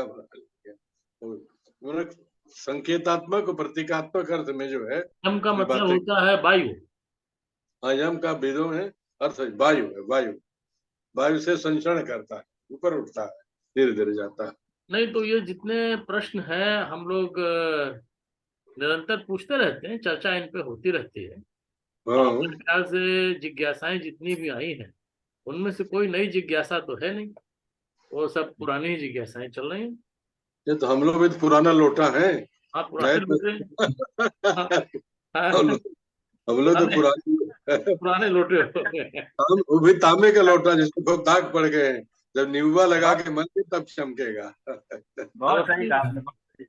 एक अगर ये पॉसिबल है कि भी ऐसे गुरुजी से चैप्टर वाइज गीता का सुन लिया जाए, मे भी एक दिन में 2 चैप्टर 3 चैप्टर या 1 चैप्टर, जैसे उनको सहूलियत हो। क्या कह रहे हैं? गीता का जो श्रवण सुना जाए उनसे पाठ, चैप्टर वाइज कर दे, पहले चैप्टर में हुआ दूसरे, करा जा ऐसा सकता है, क्यों नहीं करा जा है सकता? ना। पूछ लेंगे। अभी इनसे बात करें, कट गए, अभी हम फिर कह दे भाई जुड़ जाइए आप। 18 अध्याय है तो 18 दिन तो लग ही जाएगा। 18 दिन लग जाए कहीं, हाँ लगने तो कोई बात नहीं, 18 दिन में तो फिर बहुत बड़ी चीज होगी ना, 18 दिन तो छोटी टाइम है, कोई बात नहीं।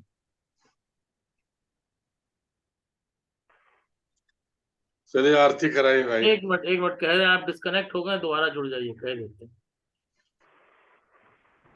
हाँ आप डिस्कनेक्ट हो गए, दोबारा जुड़ जाइए अवस्थी जी। हम ये कह रहे हैं एक बार लिंक फिर से भेज दीजिए। अच्छा, लिंक तो वही है पुराना, उसमें कोई नया थोड़ी ना होना। ठीक है ना हमारा। अच्छा अभी हम भेजेंगे, अभी भेजेंगे। तो हाँ इनका टाइमर लगा रखा है भाई लोगों ने।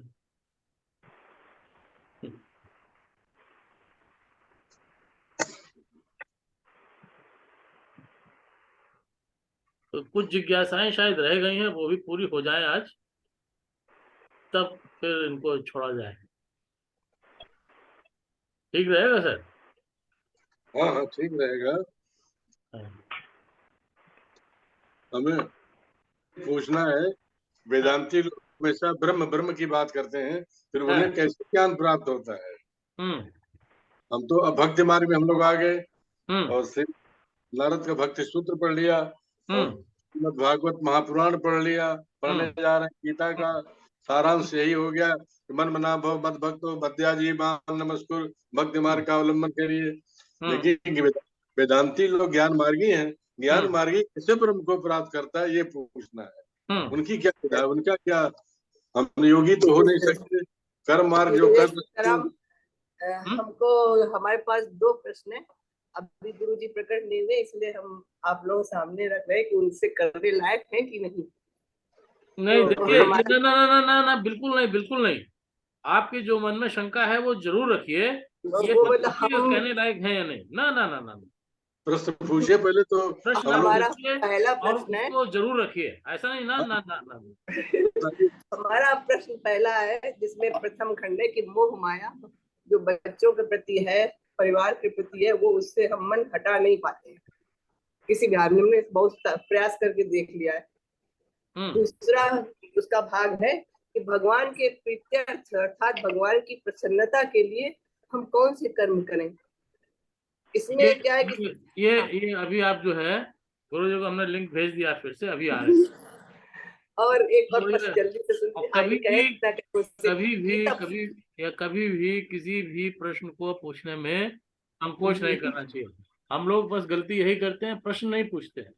प्रश्न पूछना ही हम लोग न पूछना ही हमारी सबसे बड़ी कमी होती है। गीता में जो भी आपको प्रश्न पूछना हो वो आप जरूर पूछे। देखिए गुरु जी कनेक्ट हो गए, आप जो है हाँ सारे हाँ आ गए, आप आ गए अवस्थी जी, आप आ गए।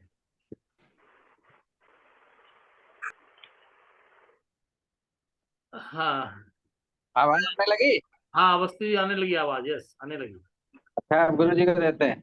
हाँ जी जी हाँ श्रीमती मंजू त्रिपाठी जी कुछ पूछना चाहेंगी, उनका जो है शंकाएं हैं। गुरु जी सादर प्रणाम। हमारा जो ये अज्ञानता है इसमें आप ध्यान न दीजिएगा। जी हमारा प्रश्न है, पहला प्रश्न है कि भगवान के प्रीत्यर्थ अर्थात भगवान की प्रसन्नता के लिए कौन कौन से कर्म करें, क्योंकि हम घर के बाहर जा नहीं सकते, दीन दुखियों की सेवा करने, दान करने, ये सब नहीं करते, केवल भजन ही कर सकते हैं। तो भगवान के प्रीत्यर्थ कौन से कर्म करें जिससे भगवान खुश प्रसन्न हो जाए। और मोह ममता हम परिवार में आसक्त हैं 40 साल से। जी जो हम आपको एक श्लोक मैं सुनाता हूँ, उससे आपकी जो समस्या है उसका लगभग समाधान हो जाएगा। वो भगवान शिव को लेकर के है। आत्मा त्वं गिरिजापति सहचरा प्राणा शरीरम गृहम पूजा ते विषयोपभोग रचना निद्रा समाधि स्थिति संचार पदयो प्रदक्षिण विधि स्तोत्राणि सर्वाग्यो यद यद कर्म करो तदखिलम शंभो तवाराधनम। तात्पर्य ये है कि ये सुने कि आत्मा तो गिरजा पति सहज। हमारे आत्मा कौन है? आप स्वयं भगवान शिव है। आत्मा तुम गिरजापति, प्राण शरीरम गृहम। जो प्राण है, आत्मा तुम गिरजापति सहचरा प्राणा। सहचर जो है वो हमारे प्राण है। पंच प्राण जो होते हैं वो हमारे सहचर है। प्राण सहचरा प्राणा शरीरम गृहम। तो हमारा शरीर है वो आपका घर है।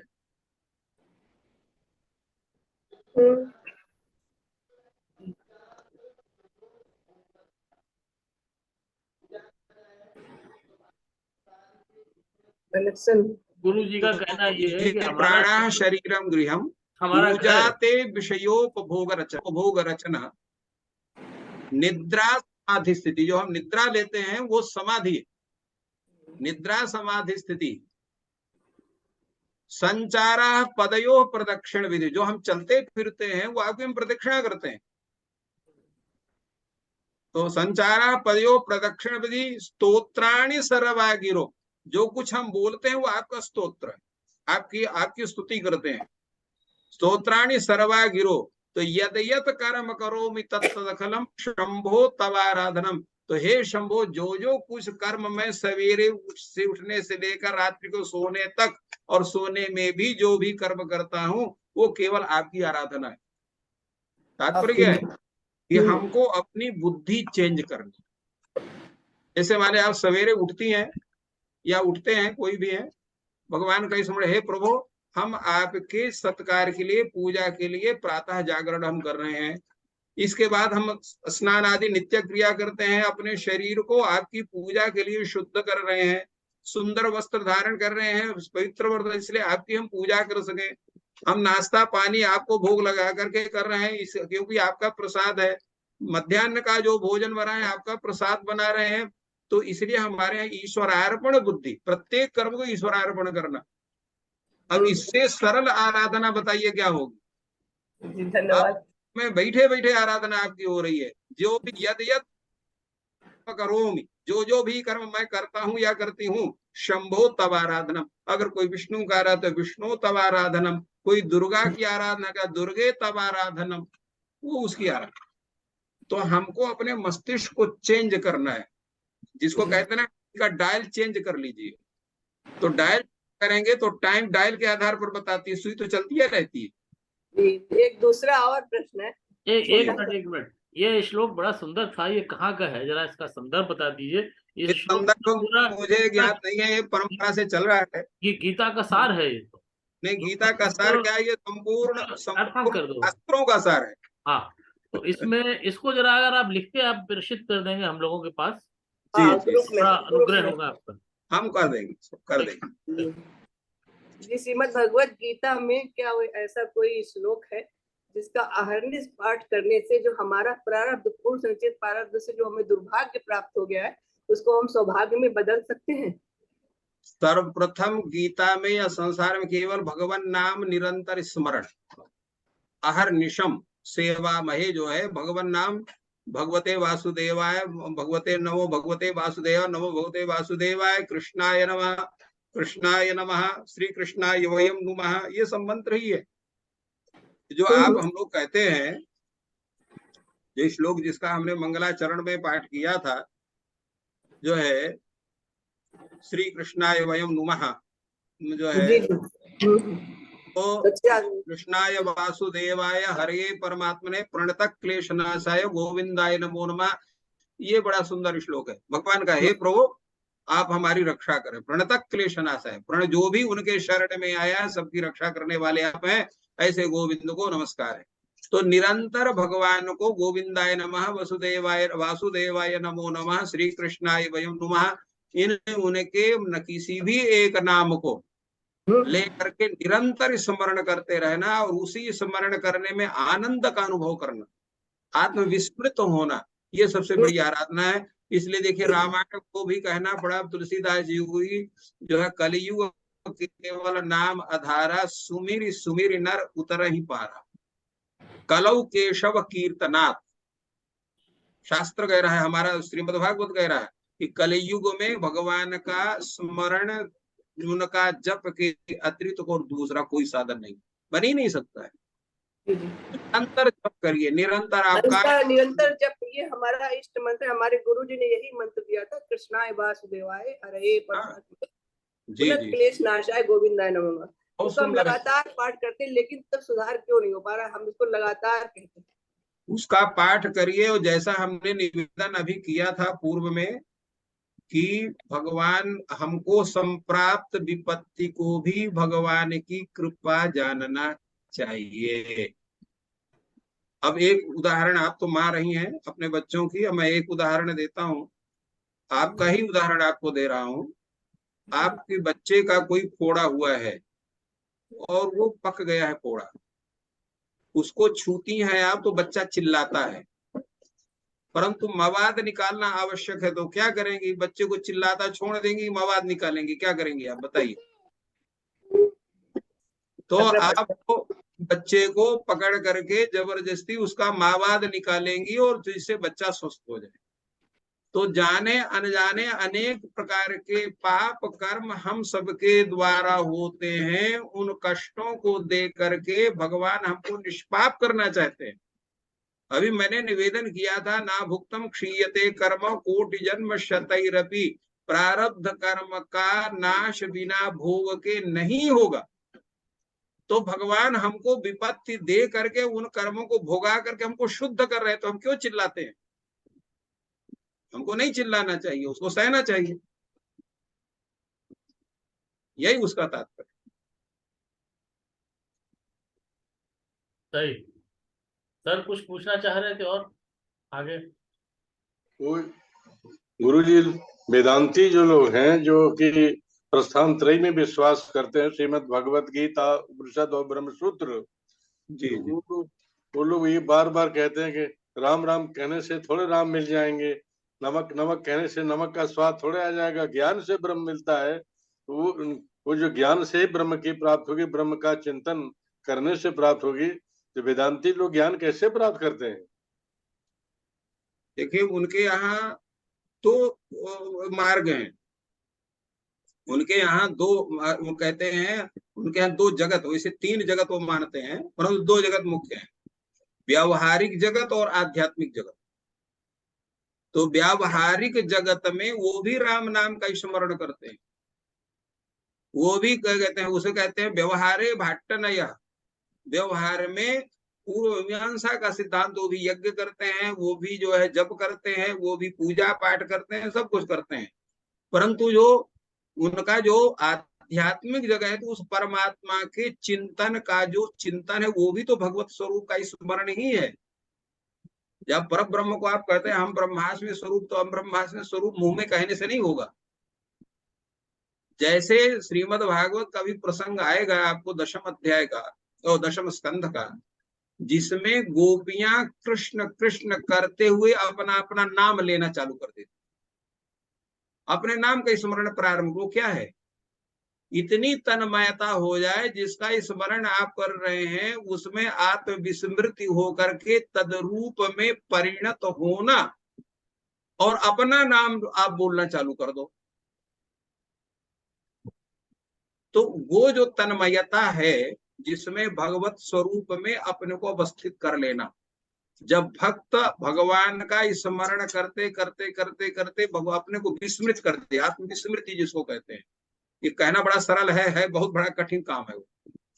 तो आत्मविस्मृति जो होती है, जब स्नेह की पराकाष्ठा प्राप्त होती है, इसलिए गोपियों को साक्षात भगवान की जो है श्रुति स्वरूप कहा गया, क्योंकि इतनी प्रेम की जो पराकाष्ठा है, गोपियों के अतिरिक्त दूसरे व्यक्ति की नहीं हो सकती। तो यही मुख्य है उसका।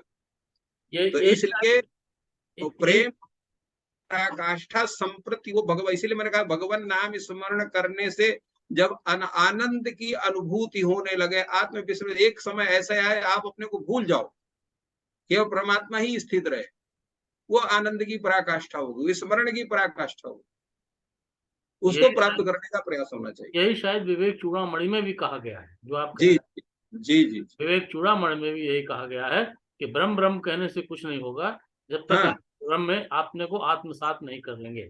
हाँ, वो एक जो आपके देखिए कबीरदास जी का दोहा है हाँ कि माला तो कर में फिरे, जीभ फिरे मुख माही, मनुआ 34 फरे, यह तो सुमिरन नाहि।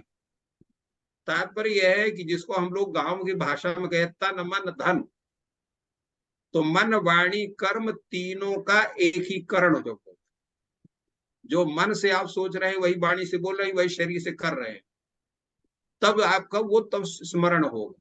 स्मरण का मतलब है मन वाणी कर्म का एकीकरण, उसके बिना स्मरण नहीं बनेगा। बिल्कुल सही कहा। और शोभा सिंह जी आपकी कोई परीक्षा हो? शोभा सिंह जी आपको कुछ पूछना हो? हाँ हरिओम सब सुन रहे हैं सर। हाँ। बस यही ठीक है। अच्छा, कुछ पूछना हो, कुछ जानकारी करनी हो? नहीं नहीं कुछ नहीं पूछना है। अच्छा तो चलिए हाँ बोले बोले। कोई शंका करने की कोई बात नहीं है, जो कुछ सुन रहे हैं जानकारी मिल रही है, बहुत ज्ञान मिला गुरु जी के आने से हम लोगों को बहुत धन्यवाद। तो आज की ये चर्चा बहुत ही सार्थक रही और निश्चय ही हम लोगों ने देखा है कि कई बार गीता का पारायण होने के बावजूद भी हम लोगों को अभी कितना जानना शेष है। गीता एक बार पढ़ने की चीज नहीं है, निरंतर चिंतन मनन और इसका स्वाध्याय करने की जरूरत है। जितनी बार ये पढ़ी जाएगी उतनी बार एक नया कॉन्सेप्ट, एक नया विचार, एक नई जो है क्या नाम नई चीज हमको दिखाई देगी। तो आज आपने आके हम लोगों को बड़ा ही अनुग्रहित किया। अनुरोध आपसे ये होगा कि समय जब भी हो तो आप अगर आते रहेंगे तो हमें और भी फायदा रहेगा। और अगर कभी समय हो तो हफ्ते 2 हफ्ते 3 हफ्ते का तो संपूर्ण गीता आपके साथ एक बार पढ़ ली जाए फिर से एक बार, तो भी हम लोग का जो है हम लोगों को फायदा होगा। तो सर कुछ कहना चाह रहे हैं शायद? धन्यवाद स्वरूप। बहुत आनंद आया गुरु जी से, काफी जो उन्होंने इसको बोले शीर्षक बना करके गीता के विषय में बताया कि गीता में शास्त्रों का समावेश है, मनोविज्ञान भी उसमें है, सामाजिक विज्ञान भी है, गीता विष्णु का सार है, आत्मा का वर्णन कठोपनिषद जैसा किया गया वैसा ही वर्णन गीता में किया गया है, और प्रारब्ध ही कर्म शरीर है। ये बातें जो उन लोगों कभी संक्षेप में नहीं जानते थे वो उसको उन्होंने बहुत अच्छी तरह समझाया। अब हम लोग ये जरूर जानना चाहेंगे गीता पर जो सबसे बढ़िया टीकाकार हो, टिप्पणी लिखी हो, किसकी कमेंट्री पढ़नी चाहिए, ये भी हम लोगों को मार्गदर्शन करेंगे। तो क्योंकि हम शुरू में जब बनारस में थे, काशी विश्वनाथ मंदिर का प्रशासक रहा 2000 ईस्वी में, हो सकता है जब आप पूजन करने आए हो तो आपसे भेंट हुई हो, अब पहचान नहीं पा रहा हूँ। तो किसी ने कहा कि आचार्य रजनीश ने गीता के एक एक अध्याय पे एक एक किताब लिखी है, तो गए सभी 18 अध्याय की 18 किताब ले आए। कुछ जो तक पढ़ा लेकिन पूरा पढ़ नहीं पाते थे, वो बहुत बड़ा जंगल है, काश्मीरी की तरफ जंगल है, वो उसमें खो जाते थे। तो ये जानना चाहें गीता पर जो सबसे अच्छी टिप्पणी अरानंद की भी लाया, उनकी भी लाया, जो सबसे अच्छा भाष्य लिखा हो, व्यवहारिक भाष्य लिखा हो, शास्त्रीय भाष्य न हो, तो हम लोग मार्गदर्शन करके गीता के विषय में किसकी टिप्पणी किसकी टीका पढ़नी चाहिए। मैं बहुत आभारी हूँ आपका कि आप हम लोग के बीच में आए, और हम जैसे हम लोगों ने जिज्ञासा भाव से और शंका जो थी वो पूछा, कोई आपके हम लोग के मन में किसी की परीक्षा लेने का कोई भाव नहीं रहता है। तद विधि प्रणिपाते न परिप्रसन्न सेवया, ये भाव है मेरा। इसलिए हम लोग आपको सादर प्रणाम करते हैं, आपका सादर चरण स्पर्श करते हैं हम सभी श्रद्धालु, और आपको अपना आभार व्यक्त करते हैं। बहुत बहुत धन्यवाद। और ये लिंक हम लोगों का परमानेंट है,